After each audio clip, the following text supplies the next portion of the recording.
একটু বেশি হচ্ছে। আমদানি নেই, ক্রেতা অতটা নেই, না থাকার পরেও কিন্তু দামটা একটু চড়া। কাঁচা বাজারটা আমি এখনো ঈদের পরে গোশত মাংস কিনিনি। কাঁচা বাজারে এই প্রথম আসলাম ঈদের ছুটির পরে। এই ভেন্ডি ৮০ টাকা কেজি বলতেছে, আপনার সাজনা হচ্ছে ১৬০ টাকা, ১৬০ টাকা কেজি বলতেছে। মোটামুটি দেখতেছি যেটা সেটা হচ্ছে যে আপনার তুলনামূলকভাবে ঈদের আগের চেয়ে বর্তমানে একটু এর দামটা একটু বেশি হচ্ছে। আমদানি নেই, ক্রেতা অতটা নেই, না থাকার পরেও কিন্তু দামটা একটু চড়া। তো এই যে আজকে আরো 2 দিন, মোট 3 দিন তো ছুটি। তো এই যে 3 দিনের ছুটির জন্য কি আজকে অগ্রিম বাজার করা নাকি? হ্যাঁ, অনেকটা এরকমই। 3 দিনের ছুটির জন্য ঈদের পরে তো আসা হয়নি। ঈদের আগে কেনাকাটা করছি, বাজার কাঁচা বাজার করছি। ঈদের পরেই প্রথম আসলাম। আগামী 3 দিনের জন্য আগাম বাজার।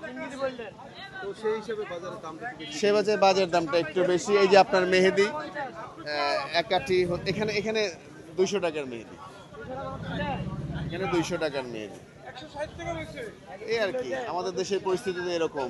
বাজারে একটা সিন্ডিকেট থাকে, এই সিন্ডিকেটে এই কাজগুলো করে, আপনি জানেন, সবাই জানে। না, এখন যেগুলা সিজনালি সবজি যেমন শসা টমেটো ওগুলোর দাম কম। যেমন আনসিজনাল কিছু আছে যেমন ভেন্ডি পটল, এগুলো এখন সিজন নতুন। চিচিঙ্গা ধন্দল ঝিঙ্গা এগুলোর দামটা একটু বেশি। এটি গরমের সবজি নতুন বাইরেতেছে, এটির দামটা একটু বেশি।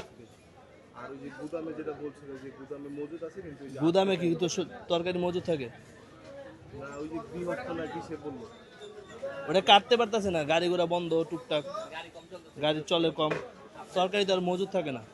তরকারি তো ডেলি কাটে, তরকারি যদি মজুদ থাকে এটা তো নষ্ট হয়ে যাবে। আমি ফার্স্টে বললাম যে আমদানি হচ্ছে না নাকি। হ্যাঁ হ্যাঁ, আমদানিটা একটু কম, মানে গাড়ি ঘোড়ার কারণে আমদানিটা একটু কম। যেমন লেবু, এটির দামটা একটু বেশি, এটি তো সিজন না এখন, এগুলোর দামটা একটু বেশি। আবার কয়দিন